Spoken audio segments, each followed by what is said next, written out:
Hey guys, it's crazy that we are so close to Christmas. We're creeping on in. It's now the third week of December and the third week of Oh Holy Night, set apart to save the world. The past 2 weeks we looked at kind of the adjectives of Christmas. What is Christmas? What does that night look like? And we said there's a magnitude of Christmas, of God coming down. And then there's a mystery in Christmas. There's a mystery that Jesus is both God and man, and how does that work fully? But how it's that very mystery that ultimately leads to our salvation. And so if you haven't, go check those two out. That'll give us some context heading into today's devotion. And I think it's a great lesson for all of us to learn and reflect on it and take a moment to pause as we come into Christmas. But now these last 2 weeks, they're more focusing on us. In light of what happens and our response, what has Christmas done for us? Because there's a lot in there. One, today, there's a mercy that Christmas provides us that we should give out to others. And two, next week, we're going to be talking about the marking of Christmas and how that marking should mark us all year long. And now today, Hebrews 2 is where we're going to end up. Verse 14, Hebrews 2:14. Now, since the children have flesh and blood in common, Jesus also shared in these. That's the incarnation.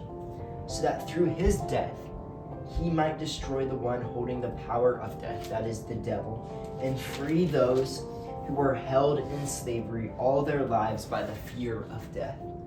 For it is clear that he does not reach out to help angels, but to help Abraham's offspring. Get this, verse 17, therefore he had to be like his brothers and sisters in every way, so that he could become a merciful and faithful high priest in matters pertaining to God, to make atonement for the sins of people. For since he himself suffered when he was tempted, he was able to help those who are tempted. And you see in this passage here, the children that have flesh and blood in common, that's us. The incarnation is God coming down and sharing in our flesh and blood. There's a magnitude to that. There's a mystery in that. But it leads to our salvation, as we said last week, because by Jesus becoming flesh, he destroyed the devil and our fear of death. You see, all of history lining up to the moment of Jesus coming down was God with a merciful plan. Jesus coming down to destroy the power of death meant that he gave up his own life and died and then conquered death through the resurrection.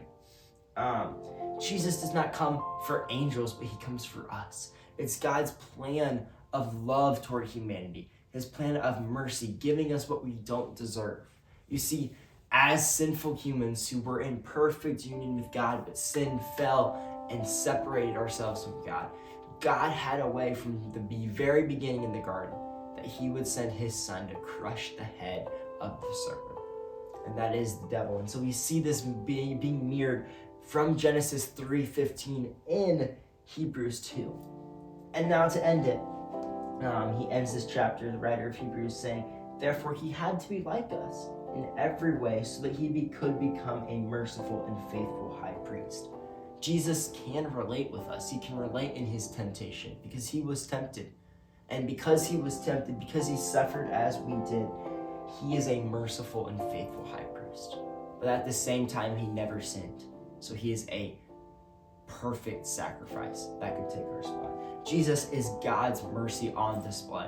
And let's not forget that at Christmas time, that baby in a manger, that was the sacrifice. That was the way to get back to God. That was God's mercy on display. Meditate on that this week. I'll be back to deliver our final Christmas message next week. Thank you, guys.